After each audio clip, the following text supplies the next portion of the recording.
미국이나 유럽과 달리 팀 문화가 없던 일본에도 변화의 바람이 불고 있습니다. 외국인이 많이 찾는 도쿄 신주쿠의 한 초밥집. It's really good. We were just saying we don't think we'll be able to eat sushimi in Australia anymore. 식사를 마치고 계산을 하면서 깜짝 놀랐습니다. 스마트폰에 팁을 선택하는 화면이 뜬 겁니다. We've been told not to tip in Japan because is it appropriate to tip or not? 점원의 설명을 듣고 결제 금액의 10%, 547엔을 선택합니다. 지난달 도입한 이 앱은 결제 금액의 0에서 25% 사이에서 팁 액수를 선택하게끔 돼 있습니다. 한 달 반 동안 가게에서 받은 팁은 모두 23만엔 가량. 받은 팁은 복리후생으로 직원 전원에게 환원할 예정입니다. 이 팁 지불 앱은 지난달 서비스를 시작했는데 이미 전국 900개 점포에 도입됐습니다. 음식 배달 서비스 우버이츠는 배달원에 대한 동기부여 등을 위해 팁 제도를 도입했습니다. ひと手間時間を割いてやってくれるっていうのが嬉しいですね。頑張ろうっていう気持ちにはなります。 택시에서도 팁을 받기 시작했습니다. 과거엔 승객이 받지 않는 거스름돈을 팁처럼 여겼지만 카드나 스마트폰 결제가 일반화하면서 정식 팁 제도를 도입한 겁니다.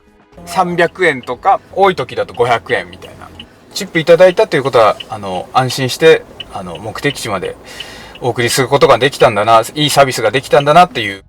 팁 문화는 직원의 실질 임금을 올리는 효과도 있지만 일본에 사는 사람들에게 마냥 반가운 소식은 아닙니다. 消費税プラスなんかチップも払わないかんってなったらなんか税金増えたっていう感覚になっちゃうからちょっときつい。なんか比べられる感じもそうバイト同士とか競争争いみたいになりそう怖い。 고물가라는 경제적 장벽에 문화적 저항감까지 있어서 팁 문화가 일본 전체로 확산될지는 좀 더 두고 봐야 할 것 같습니다. 도쿄에서 SBS 문준모입니다. 예, 양 기자, 오늘 얘기는 조금 생소한 얘기네요. 우리나라에서도 식당에서 팁을 달라는 데가 있어요? 네, 먼저 좀 SNS에 올라온 사진 한 장을 보면요. 이렇게 빨간 통에 팁박스라고 적혀 있는데요. 그 밑에는 식사 맛있게 하셨어요. 항상 최고의 서비스와 요리를 드리기 위해 노력하고 있습니다. 감사합니다. 이런 문구가 적혀져 있습니다.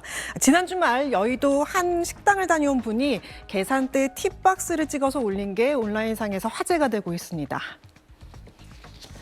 해당 글을 작성한 이용자는 여긴 한국이다, 이 팁 문화 들여오지 말라며 이 불쾌감을 드러냈고, 이를 접한 다수의 누리꾼들도 언제부터 우리나라에 팁이 있었냐라는 글을 올리고 저러다 결국 강제되는 것 아니냐는 등의 부정적인 반응을 쏟아냈는데요. 팁 문화를 둘러싼 논란은 이번이 처음이 아니죠. 최근 몇 년 사이 국내에서도 팁을 받는 사례가 늘면서 논란이 일고 있습니다. 최근 한 냉면집이 직원 회식비 명목으로 300원을 추가하는 선택 항목을 키오스크에 넣어서 논란이 됐고, 2023년에는 한 유명 빵집이 계산대에 팁박스를 비치했다가 여론의 비판을 받고 점주가 이를 없앤 바가 있습니다. 세종시의 한 장어 전문점에서도 서빙 직원이 친절히 응대했다면 테이블당 5,000원 정도의 팁을 부탁드린다는 문구를 안내문에 붙여서 논란이 됐고요. 한 피자 가게는 팁 2,000원을 함께 결제해야 주문을 할 수 있도록 해서 비판을 받은 바 있습니다. 네, 뭐 일단 얘기 듣고 드는 생각은 뭐 이런 팁을 요구하는 게 싫은 사람들은 그냥 그런 식당을 안 가면 될 것 같고, 만약에 뭐 팁을 내고도 좀 먹을만하다 그러면 좀 낼 수도 있을 것 같은데요. 네, 현행 식품위생법에 따르면 음식점은 메뉴판에 표기된 모든 가격은 부가세와 봉사료를 포함한 최종 결제 가격이어야 하며, 고객에게 별도의 봉사료를 강제로 요구하거나 선택을 강제하는 행위는 불법이라고 명시돼 있습니다.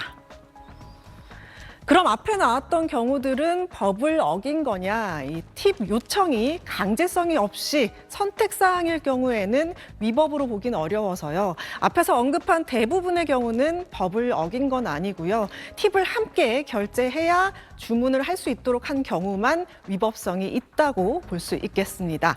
국내 팁 문화 도입에 관한 설문조사도 이루어졌는데요. 73%가 절대 받아들일 수 없다는 강경한 입장을 보였고요. 좋은 서비스를 받을 수 있다면 적극 수용할 수 있다는 것 5%에 불과했습니다. 심지어는 이 팁 문화가 오래된 미국에서도 이 고물가 장기화와 키오스크가 확산되면서 팁을 얼마나 줘야 하는지를 두고 논란이 일고 있는데요. 설문조사 결과 10명 중 7명은 팁 의무화에 반대했습니다.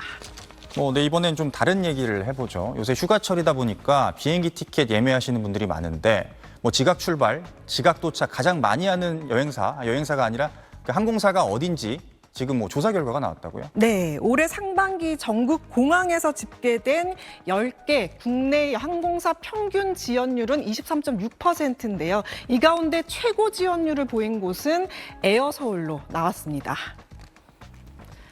얼마나 늦게 출발하고 도착해야 이 지연으로 분류하냐면요. 항공권에 표시된 예정 시각보다 15분 이상 늦게 게이트를 출발하거나 도착할 경우를 말하는데요. 올해 상반기 운항된 항공편이 33만 편에 육박한데 그중에 7만 8천 편 가까이 지연 운항이 됐습니다. 이 가운데 국내선은 19.6%에 달한 3만 3천 편이 넘었고요. 국제선은 27.8%인 4만 4천 편이 넘었습니다.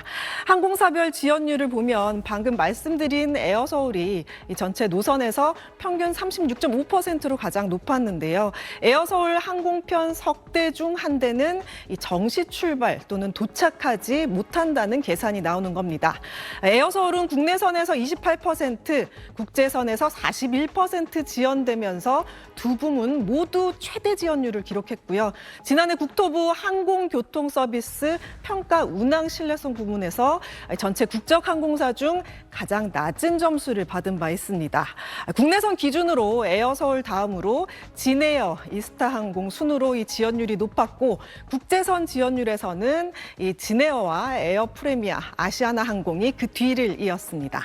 네, 석 대 중 한 대는 늦는다. 좀 많은 것 같긴 하네요. 네. 오늘도 잘 들었습니다. 지난해 SNS 공간에서 논란이 됐던 국내 한 식당의 안내문입니다. 직원이 친절했다면 테이블당 5,000원 이상의 팁을 부탁드린다고 적혀 있습니다. 최근에 한 카페에 비치된 팁을 넣는 유리병 사진이 올라왔는데 선의를 가장한 고객 부담 전가라는 부정적 의견이 많았습니다. 물가가 안 그래도 오르고 있는데 팁까지 올라버리면은 이제 너무 소비하기에 너무 부담스러운. 팁을 안 주면 안 될 것 같은 분위기 때문에 소비자 입장에서는 부담스럽다고 생각이 돼요. 진짜 온전히 소비자 입장에서 드리고 싶은 마음으로 드려야지 그게 맞다고. 팁 문화가 일반화된 미국에선 식당 웨이터 등 팁을 받는 노동자의 연방 최저임금이 2.13달러, 우리 돈 2,700원 정도라 생계 유지를 위해 팁에 의존하는 구조입니다. 하지만 가뜩이나 고물가 상황에 최대 25%까지 팁을 요구하면서 팁과 인플레이션을 합한 팁플레이션, 팁 피로감과 같은 신조어가 유행할 정도로 미국에서도 큰 논란거리입니다. 단일 최저임금을 적용하는 한국 상황은 이러한 미국의 팁 문화와는 결이 다르고 회사가 지급해야 할 임금을 소비자에게 전가하거나 팁에 대한 죄책감 피로만 안겨준다는. 우리나라는 전통적으로 팁 문화가 없고 전부 가격의 반영에 매기는 구조라 낯선 팁 도입에 대한 저항감도 큽니다. 특히 카카오를 시작으로 다른 다양한 플랫폼들도 서비스 개선을 근거로 유사한 제도를 도입할 수 있기 때문에 접근에 신중할 필요가 있습니다. SBS 정반석입니다.